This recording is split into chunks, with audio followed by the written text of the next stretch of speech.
Treasure Island by Robert Louis Stevenson. Chapter 33. The Fall of a Chieftain. There never was such an overturn in this world. All of these 6 men was as through as he had been struck, but with Silver the blow passed almost instantly.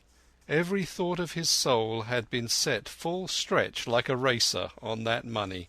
Well, he was brought up in a single second dead, and he kept his head, found his temper, and changed his plan before the others had had time to realize the disappointment. "Jim," he whispered, "take that and stand by for trouble." And he passed me a double-barrelled pistol. At the same time he began quietly moving northward, and in a few steps had put the hollow between us 2 and the other 5. Then he looked at me and nodded, as much as to say, "Here is a narrow corner," as indeed I thought it was. His looks were now quite friendly, and I was so revolted at these constant changes that I could not forbear whispering, "So you've changed sides again." There was no time left for him to answer in. The buccaneers, with oaths and cries, began to leap one after another into the pit, and to dig with their fingers, throwing the boards aside as they did so. Morgan found a piece of gold.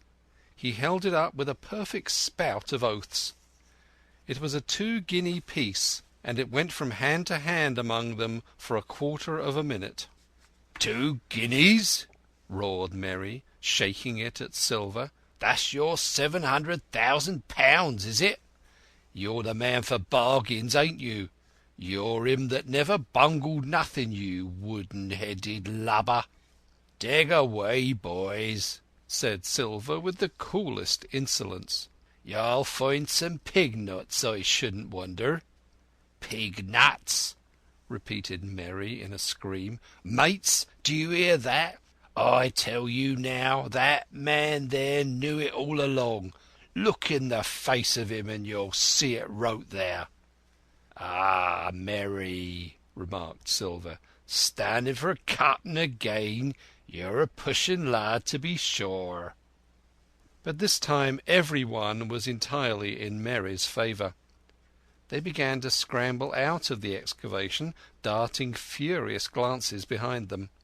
One thing I observed, which looked well for us: they all got out upon the opposite side from Silver. Well, there we stood, 2 on one side, 5 on the other, the pit between us, and nobody screwed up high enough to offer the first blow. Silver never moved. He watched them very upright on his crutch, and looked as cool as ever I saw him. He was brave and no mistake. At last Merry seemed to think a speech might help matters. "Mates," said he, "there's 2 of them alone here. One's the old cripple that brought us all here and blundered us down to this. The other's that cub that I mean to have the heart of. Now, mates." He was raising his arm and his voice, and plainly meant to lead a charge. But just then, crack, crack, crack, 3 musket shots flashed out of the thicket. Merry tumbled head foremost into the excavation. The man with the bandage spun round like a teetotum, and fell all his length upon his side, where he lay dead, but still twitching, and the other 3 turned and ran for it with all their might. Before you could wink, Long John fired 2 barrels of a pistol into the struggling Merry, and as the man rolled up his eyes at him in the last agony, "George," said he, "I reckon I settled you." In the same moment the Doctor, Gray, and Ben Gunn joined us with smoking muskets from among the nutmeg trees. "Forward!" cried the Doctor. "Double quick, my lads. We must head 'em off the boats." And we set off at a great pace, sometimes plunging through the bushes to the chest. I tell you, but Silver was anxious to keep up with us. The work that man went through, leaping on his crutch till the muscles of his chest were fit to burst, was work no sound man ever equalled. And so thinks the Doctor. As it was, he was already 30 yards behind us, and on the verge of strangling when we reached the brow of the slope. "Doctor!" he hailed. "See there! No hurry!" Sure enough, there was no hurry.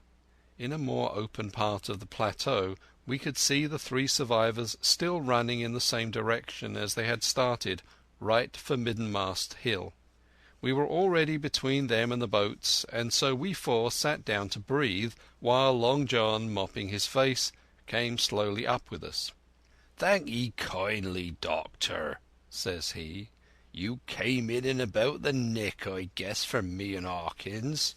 And so it's you, Ben Gunn," he added. "Well, you're a nice one to be sure." "I'm Ben Gunn, I am," replied the Maroon, wriggling like an eel in his embarrassment. "And," he added after a long pause, "how do, Mr. Silver? Pretty well, I thank ye, says you." "Ben, Ben," murmured Silver, "to think as you've done me." The doctor sent back Gray for one of the pickaxes deserted in their flight by the mutineers, and then, as we proceeded leisurely downhill to where the boats were lying, related in a few words what had taken place. It was a story that profoundly interested Silver, and Ben Gunn, the half-idiot Maroon, was the hero from beginning to end. Ben, in his long, lonely wanderings about the island, had found the skeleton. It was he that had rifled it. He had found the treasure. He had dug it up. It was the haft of his pickaxe that lay broken in the excavation. He had carried it on his back in many weary journeys from the foot of the tall pine to a cave he had on the two-pointed hill at the northeast angle of the island, and there it had lain stored in safety since 2 months before the arrival of the Hispaniola. When the doctor had wormed the secret from him on the afternoon of the attack, and when next morning he saw the anchorage deserted, he had gone to Silver, given him the chart, which was now useless, given him the stores, for Ben Gunn's cave was well supplied with goat's meat salted by himself, given anything and everything to get a chance of moving in safety from the stockade to the two-pointed hill, there to be clear of malaria and keep a guard upon the money.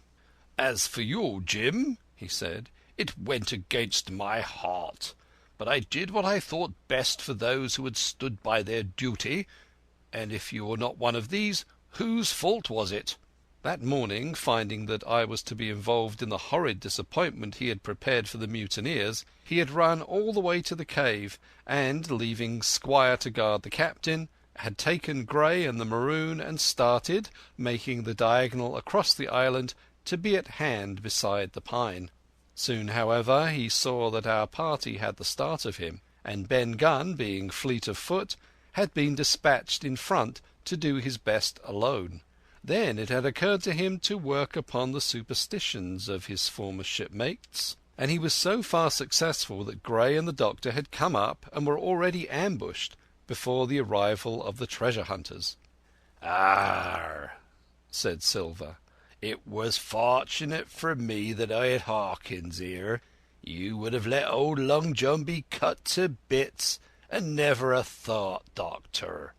"Not a thought," replied Dr. Livesey cheerily, and by this time we had reached the gigs. The doctor, with the pickaxe, demolished one of them. Then we all got aboard the other and set out to go round by the sea for North Inlet. This was a run of 8 or 9 miles. Silver, though he was almost killed already with fatigue, was set to an oar like the rest of us, and we were soon skimming swiftly over a smooth sea. Soon we passed out of the straits and doubled the southeast corner of the island, round which 4 days ago we had towed the Hispaniola. As we passed the two-pointed hill we could see the black mouth of Ben Gunn's cave, and a figure standing by it, leaning on a musket. It was the squire, and we waved a handkerchief and gave him 3 cheers, in which the voice of Silver joined as heartily as any. 3 miles farther, just inside the mouth of North Inlet, what should we meet but the Hispaniola cruising by herself?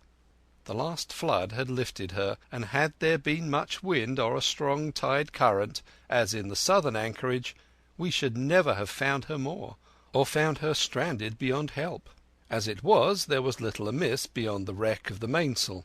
Another anchor was got ready and dropped in 1.5 fathoms of water. We all pulled round to Rum Cove, the nearest point for Ben Gunn's treasure house. Then Gray, single-handed, returned with the gig to the Hispaniola, where he was to pass the night on guard. A gentle slope ran up from the beach to the entrance of the cave. At the top the squire met us.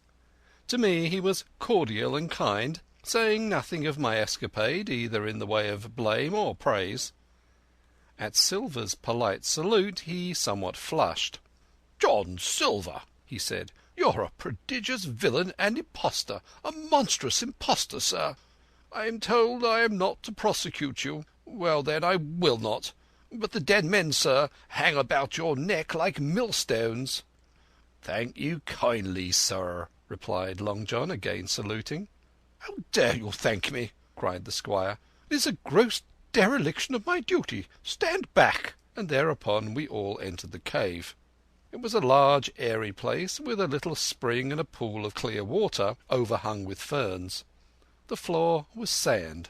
Before a big fire lay Captain Smollett, and in a far corner, only duskily flitted over by the blaze, I beheld great heaps of coin and quadrilaterals built of bars of gold. That was Flint's treasure that we had come so far to seek, and that had cost already the lives of 17 men from the Hispaniola. How many it had cost in the amassing, what blood and sorrow, what good ships scuttled on the deep, what brave men walking the plank blindfold, what shot of cannon, what shame and lies and cruelty, perhaps no man alive could tell. Yet there were still 3 upon that island, Silver and old Morgan and Ben Gunn, who had each taken his share in these crimes, as each yet hoped in vain to share in the reward. "Come in, Jim," said the captain. "You're a good boy in your line, Jim, but I don't think you and me'll go to sea again. You're too much of the born favourite for me. Is that you, John Silver? What brings you here, man?" "Come back to my duty, sir," returned Silver. "Oh," said the captain, and that was all he said. What a supper I had of it that night, with all my friends around me, and what a meal it was, with Ben Gunn's salted goat, and some delicacies, and a bottle of old wine from the Hispaniola. Never, I am sure, were people gayer or happier. And there was Silver, sitting back almost out of the firelight, but eating heartily, prompt to spring forward when anything was wanted, even joining quietly in our laughter, the same bland, obsequious seaman of the voyage out. End of Chapter 33